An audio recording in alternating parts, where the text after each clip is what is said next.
Recording has started.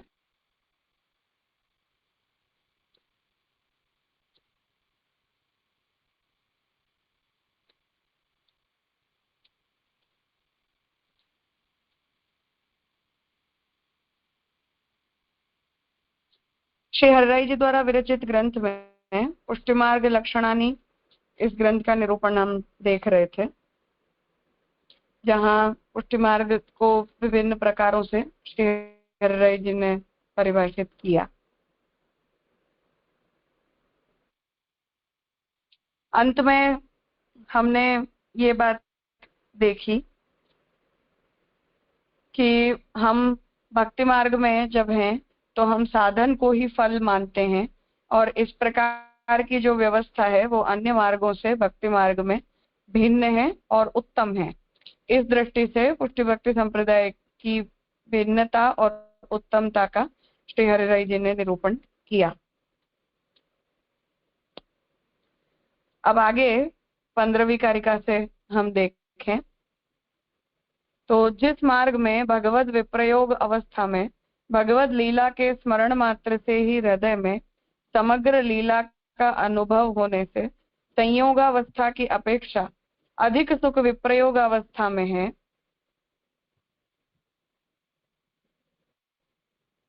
ये श्लोक 15 तो हमने किया था, जहाँ विप्रयोग की अवस्था में भगवत अनुभूति को आपने उत्तम बताया, और फिर 16वीं कारिका में वृत्रासुर चतुश्लोकी से इसका आपने निरूपण किया कि जहाँ वृत्रासुर ने साधनों को ही फल के रूप में मांगा है।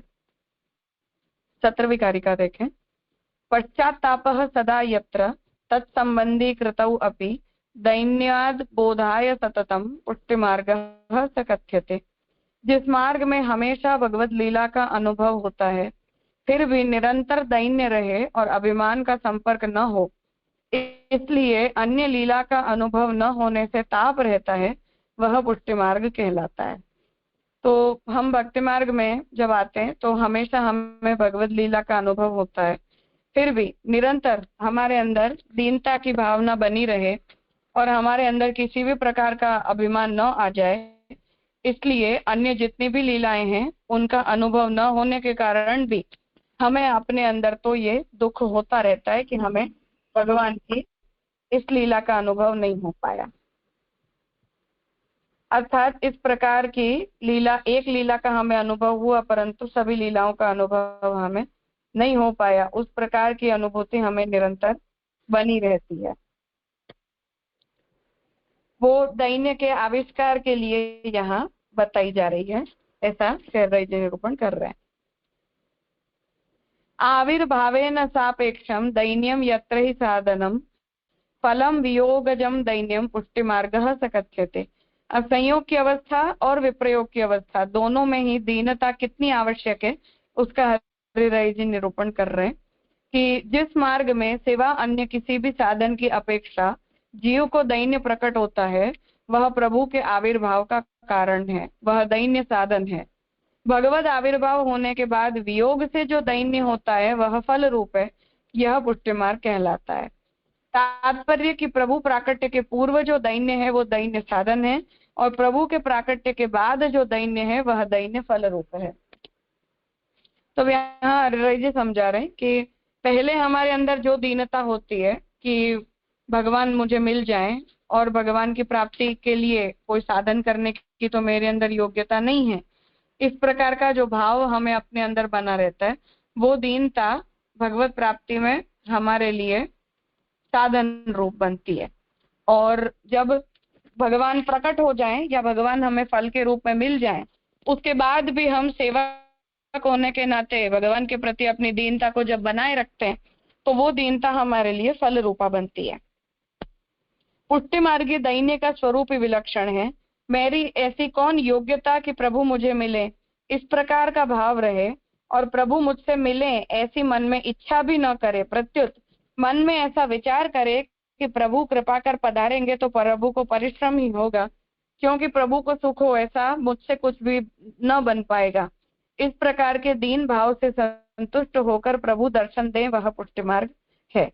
तो यहाँ आप ये बात समझा रहे हैं कि हम यद्यपि भगवत प्राप्ति की इच्छा रखते हैं, भगवान के दर्शन की भी हम इच्छा रखते हैं, परंतु जब हमें भगवान प्राप्त हो जाते हैं तब हमारे मन में ये विचार बना रहता है कि भगवान यदि हमें मिल भी जाएंगे, भगवान हमारे पास पधार भी जाएंगे, तो क्या हम भगवान को सुख देने योग्य हैं? क्या हमें भगवान को किसी भी प्रकार की प्रसन्नता प्रदान करने की हमारे अंदर योग्यता है? इस प्रकार के विचार हमारे मन में बने रहेंगे, और इस प्रकार के विचार जो हमारे मन में चलते रहते हैं, वही हमारे अंदर वो दैन्य का आविष्कार करते हैं, जिस दैन्य के आविष्कार से हमें वो उसकी फलरूपता की अनुभूति होती है और हमारे अंदर भगवत प्राप्ति का अभिमान भी उपस्थित नहीं हो जाता। इस प्रकार यहाँ दैन्य के स्वरूप को पुष्टिमार्गीय साधन और फल या संयोग अवस्था और विप्रयोग अवस्था, इन दोनों ही अवस्थाओं के संदर्भ में श्री हरिराय जी ने समझाया है।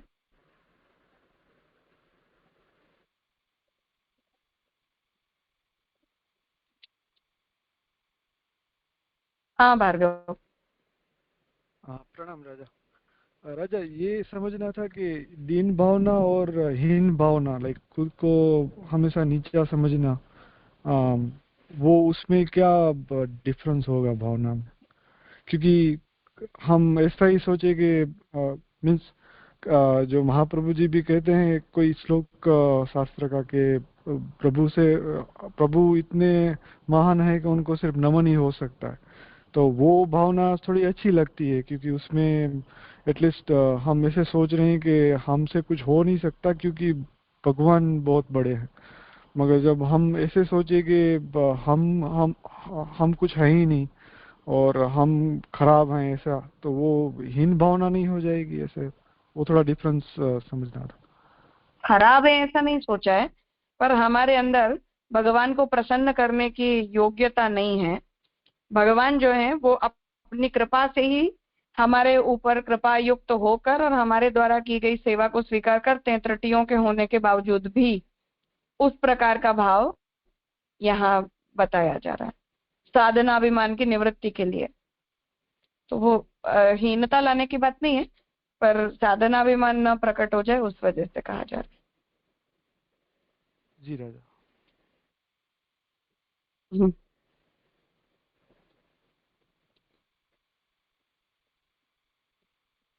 हाँ दुष्यंत भाई। जय दंडित प्रणाम। ये पुष्टि मार्ग ध्यान का स्वरूप ही विलक्षण है। मेरी ऐसी कौन सी योग्यता है कि प्रभु मुझसे मिले? इससे प्रभु मुझसे मिले की क्या तात्पर्य है? इससे प्रभु सेवा कर रहे हैं जब की बात है या कभी की बात है? ये नहीं, हर स्थिति में भगवान की जो प्राप्ति है, भगवान की प्राप्ति के लिए हम कोई साधन तो कर नहीं रहे हैं। तो भगवान यदि हमें प्राप्त हो रहे हैं तो अपनी इच्छा से ही हमें प्राप्त हो रहे हैं ना, उस अर्थ में कहना चाह रहे हैं। ये सेवा कैसे ले रहे हैं? प्रभु मुझसे मिले। हाँ, सेवा नहीं, भगवान किसी भी रूप में, भगवान है वही फलम, उस अर्थ में। ये तो फल दशा हो जाएगी ना, तो साधन तो फल दशा हो जाएगी ना वो तो। अरे साधन दशा में हमारे अंदर दैन्य होना चाहिए, उस अर्थ में कह रहे हैं। अच्छा। तो जब हम साधन अवस्था में होते हैं तब वही दीनता हमारे लिए साधन बनती है।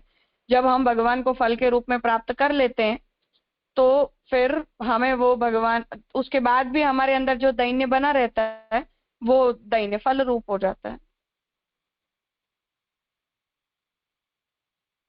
हाँ जी जी। हाँ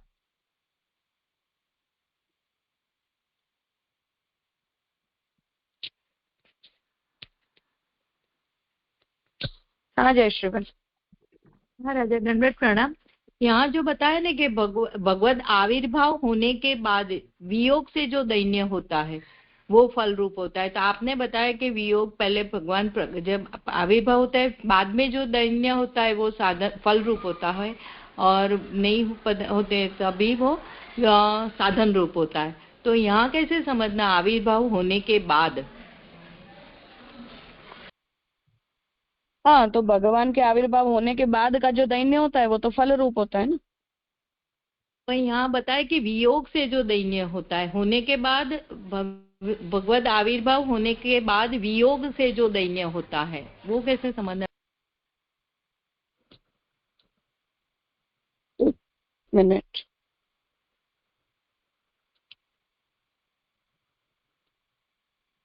अर्थात वो हरिराय जी के संदर्भ में कि वो भगवान का जो आविर्भाव है वो केवल आंतरिक आविर्भाव माना जाए, बाह्य आविर्भाव ना माना जाए, इसलिए वो विप्रयोग फल बनेगा उस संदर्भ में। वो अच्छा, तो और वो दैन्य यानी निसाधन भाव ले सकते हैं ना हम? हाँ हाँ, वो दैन्य का मतलब निसाधनता ही है। तो ये तो हरिराय जी के हिसाब से देखने का है ना, वियोग से जो दैन्य होता है। तो हाँ हाँ बिल्कुल।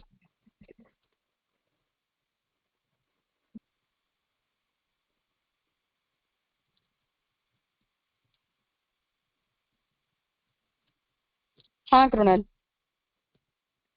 प्रणाम राजा। प्रश्न एक्चुअली यही था, वो दैन्यहीनता और हीनता वाला, किंतु एक और कंफ्यूजन भी थोड़ा है।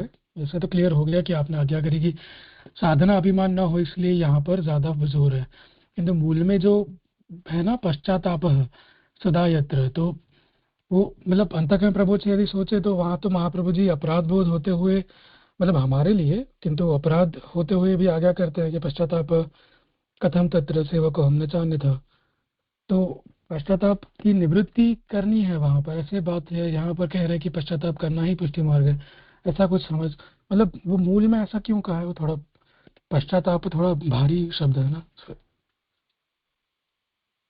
नहीं, संन्यास निर्णय में पश्चाताप की निवृत्ति के लिए कह रहा हूँ, उसका कॉन्टेक्स्ट अलग है कि हम संन्यास ले लें उसके बाद हमें वहां दुख नहीं होना चाहिए, उस अर्थ में। अर्थात हमें अपनी गलती का ऐसा एहसास नहीं हो जाना चाहिए। और यहाँ जो कह रहे हैं वो तो उस अर्थ में कह रहे हैं कि हम भगवत प्राप्ति के योग्य नहीं हैं, फिर भी भगवान ने हमारे ऊपर कृपा करके और हमें अपनी प्राप्ति करवाई, तो उसकी ग्रेटफुलनेस हमारे मन में निरंतर बनी रहनी चाहिए। और हमारे अंदर ऐसा अभिमान कभी नहीं आना चाहिए कि हमने भगवान को अचीव कर लिया, क्योंकि हमने तो कुछ भी नहीं किया, भगवान अपनी इच्छा से ही हमें मिले, ऐसा तात्पर्य। जी वैसे मैंने अंतःकरण प्रबोध का जो पश्चाताप है वो भी उसी कैटेगरी में है कि बाद में फिर रोते रहने से बेटर है कि आगे बढ़ो, वैसे ही। हाँ हाँ। राजा यहाँ पर जो नीचे भी एक वो 17वें श्लोक में ये जो है वो क्या पैराग्राफ नहीं, थोड़ा वो जो उसमें लिखा है ना, वो कि सतत प्रभु की सेवा करे, प्रभु को मैं परिश्रम ही दे रहा हूँ, ये सोचता रहे। पर ये सेवा करते समय अगर ये सब सोचा जाएगा तो फिर तो सेवा क्लिष्ट ही लगेगी ना हमें, तो फिर वो बाद में करना है, ये भावना ऐसे कुछ कि परिश्रम वाली भावना। अरे ये फुल टाइम एटीट्यूड नहीं है, फुल टाइम एटीट्यूड नहीं है, पर अभिमान नहीं आना चाहिए, इसलिए हमें अपने आप को दिमाग में अपने ये बात हमें निरंतर रखनी चाहिए कि हमारे पुरुषार्थ भगवत प्राप्ति में कुछ भी नहीं है। जी जी रहेगा, मतलब कभी भी साधना का विचार आए अभिमान का, तो मतलब ये काउंटर हाँ डोज होना चाहिए। जी जी। हाँ ठीक।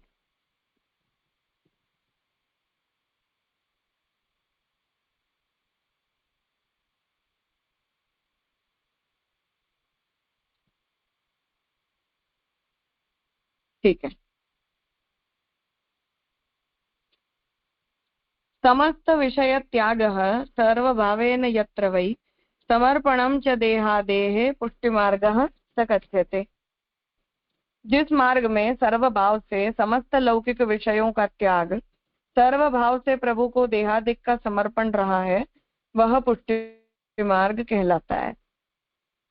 शंका। श्रीमद् वल्लभाचार्य जी संन्यास निर्णय नामक ग्रंथ में आज्ञा करते हैं, गोपिकाएं पुष्टि मार्ग की गुरु हैं और उन्होंने जो किया वह साधन, और वे तो कामी थी, तब समस्त विषयों का त्याग इस मार्ग में इष्ट है, ऐसा आप क्यों कहते हैं? उत्तर।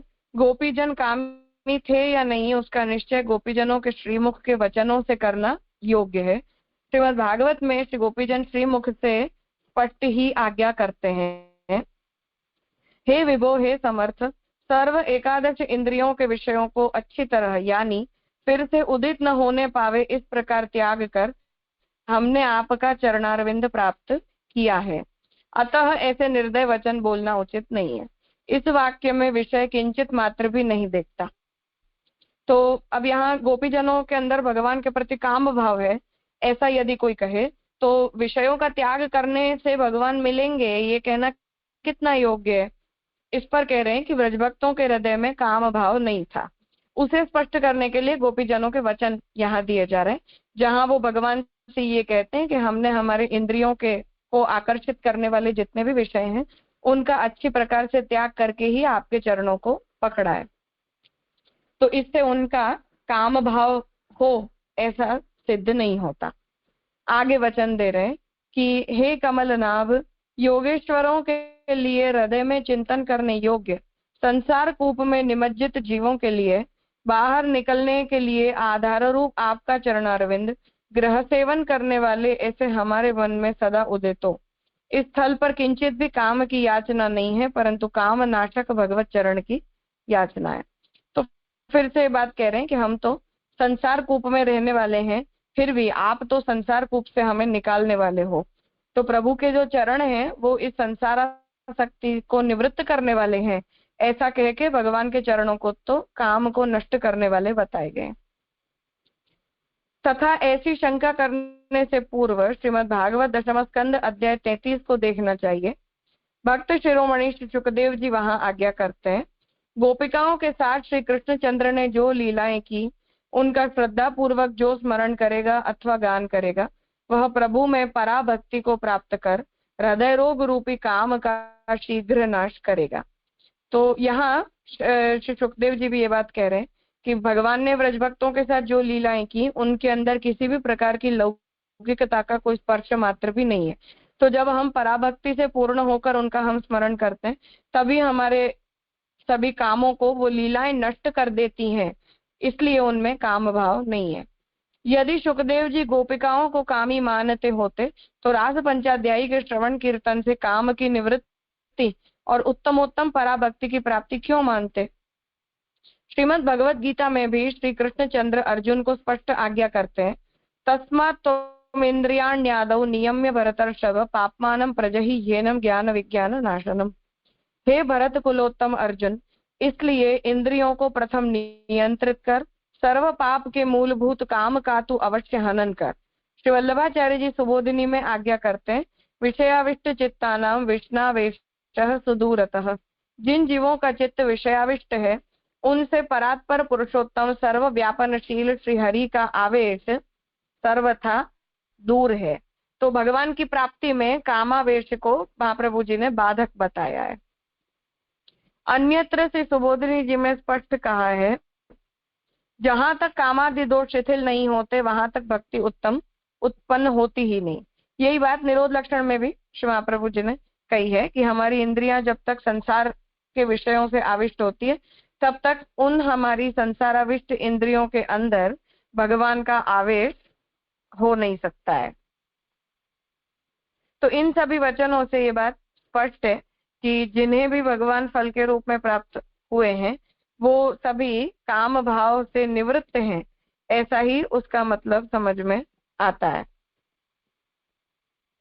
इन सर्व निगूढ़ आशयों को ध्यान में रखकर श्री हरिराय जी भी कामाख्य दोष विवरण में आज्ञा करते हैं।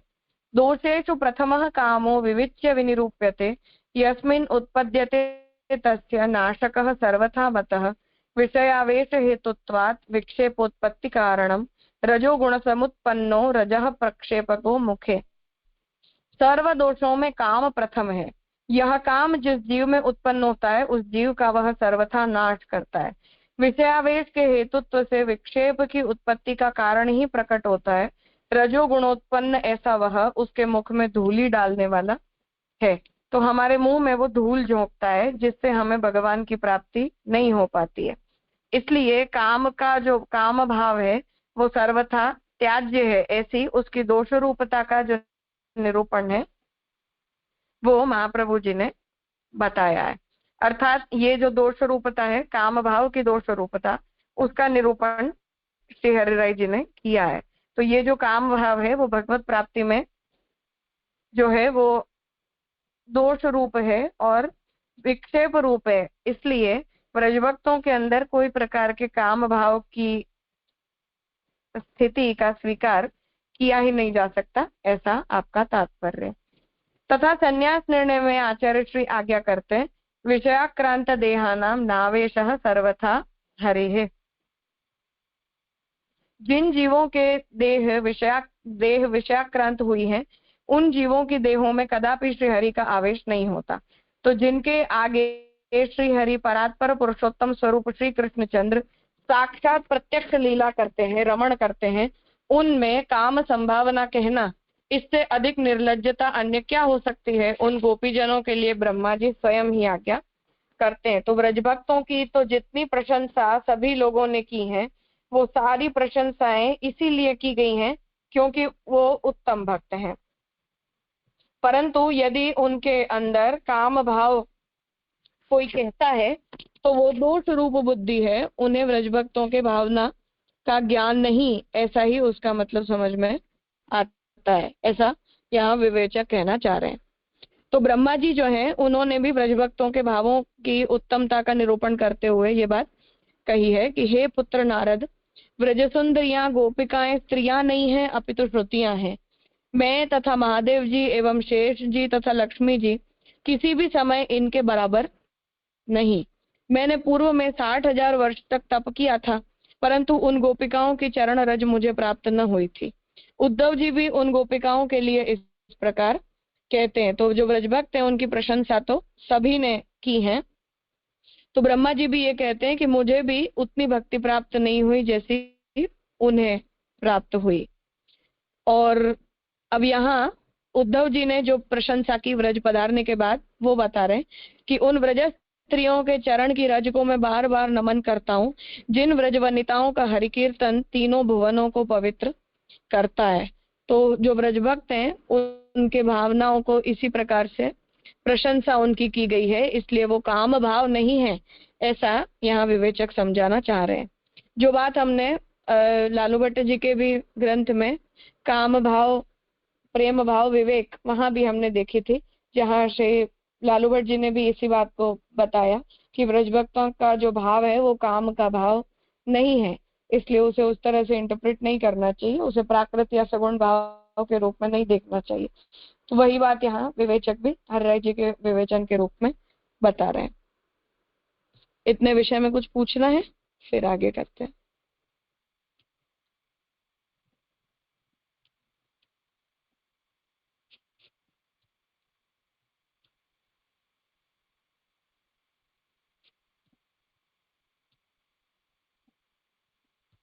ठीक है। तथा श्री कृष्ण स्वयं गोपिकाओं के लिए आज्ञा करते हैं। तो और सभी ने तो गोपिकाओं की प्रशंसा की है, परंतु जो भगवान उन्हें प्राप्त हुए हैं वो भगवान स्वयं भी उनकी प्रशंसा करते हैं।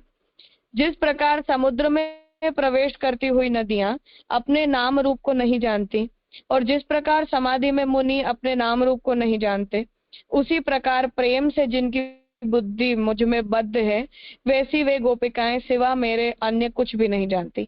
तो ऐसे परम पवित्र प्रेमात्मिका भक्ति की पराकाष्ठा प्राप्त करने वाले गोपीजनों में काम का किंचित अंश भी कहना महान अयोग्य है।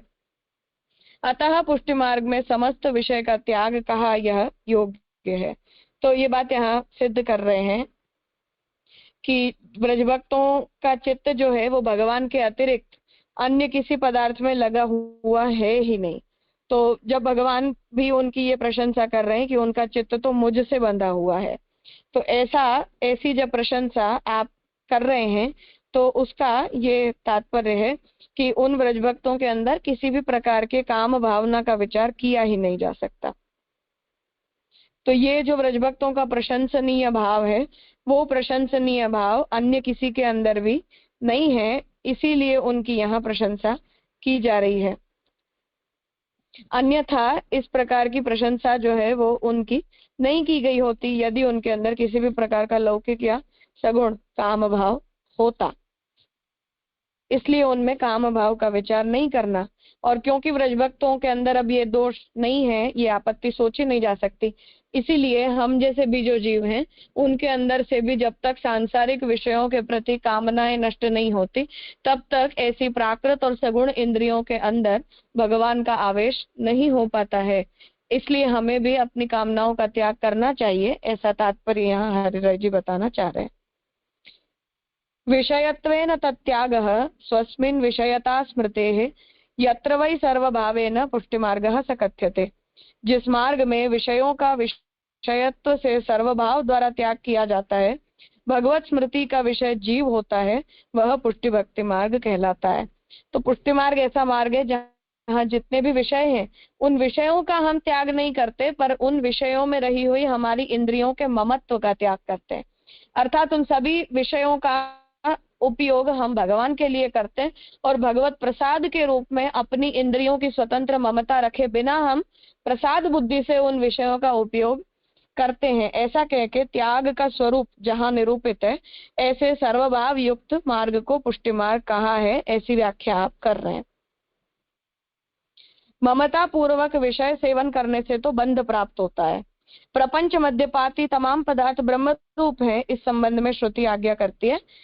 सह एतावान आस यतो वा इमानि भूतानि जायन्ते आदि श्रुतियां तथा तत्व समन्वया जन्माद्यस्य यतः शास्त्र योनित्वात् आदि ब्रह्म सूत्रों में भी प्रपंच का अभिन्न निमित्तोपादान कारण ब्रह्म होने से प्रपंच भगवद रूप होने की वजह से प्रपंचवर्ती पदार्थों का त्याग नहीं हो सकता। तो अब त्याग का प्रकार यहाँ बता रहे हैं कि जगत जो है वो तो ब्रह्मात्मक है, जगत की प्रत्येक वस्तु ब्रह्मात्मक है। हम जागतिक पदार्थों को मिथ्या या अध्यास रूप नहीं मानते, इसलिए पदार्थों का त्याग करने में कोई तात्पर्य नहीं है, परंतु पदार्थों में रही हुई हमारी विषय बुद्धि या ममता बुद्धि या विषय सेवन कि ममता का त्याग करना चाहिए, जिससे हमें बंधन होता है और भगवान से हमें अंतराय होता है। इस प्रकार यहाँ त्याग का स्वरूप श्री हरिराय जी ने निरूपित किया है, जिसके लिए हम ये कहते हैं कि जगत का त्याग नहीं करना है, हमें संसार का त्याग करना है। तो वो जो डिफरेंस है वो यहाँ बताया जा रहा है। मुझे लगता है ये विषय स्पष्ट हुआ होगा। अब यहाँ आज का विषय रखते हैं, अन्य जो भी चर्चा के लिए प्रश्न होंगे उनकी चर्चा हम कल कर लेंगे। आज यहाँ रखते हैं। प्रणाम राजा। प्रणाम।